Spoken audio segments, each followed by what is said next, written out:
所以我再一次问市长，你愿不愿意现在率领台上3位副市长起立，向我们罹难的家属以及受伤的这些消费者，甚至包括所有的台北市民说声道歉？我们市政府的确有督导不周的地方。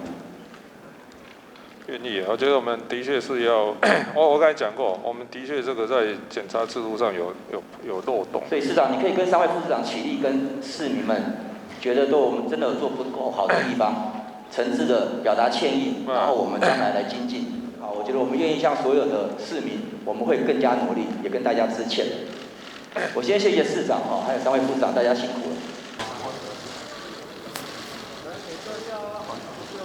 来，前面这个让一下，坐了，让一下。这个厂商的无良已经不用再讲了。今天最可怕的不是不合格，如果市政府扛起责任，把不合格找到，没有人会愚蠢到拼着命到钱柜去唱歌。最可恶的是伪合格，就是在你市府检查的时候他合格，你检查他把你关起来，这种伪合格才会把民众骗进 KTV 去唱歌，骗财又骗命，跟蓄意杀人有什么差别？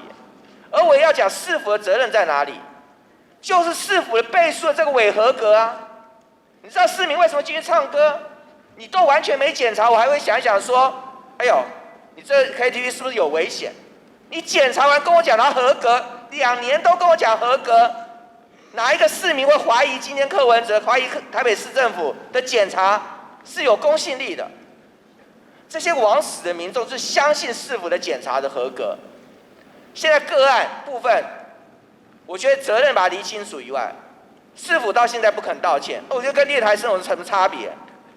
所以我再一次问市长，你愿不愿意现在率领台上3位副市长起立，向我们罹难的家属以及受伤的这些消费者，甚至包括所有的台北市民说声道歉？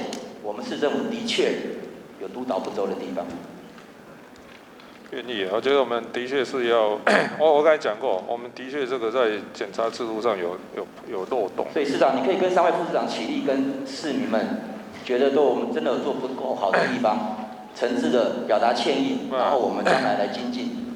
我觉得我个人作为市长道歉就可以了，不用到副市长。那您愿意起立吗？我坦白讲，我觉得我作为一个民意代表，我自己都有这个责任。我们一起向市民道歉好吗？我觉得我们愿意向所有的市民，我们会更加努力，也跟大家致歉。我先谢谢市长还有3位副市长，大家辛苦了。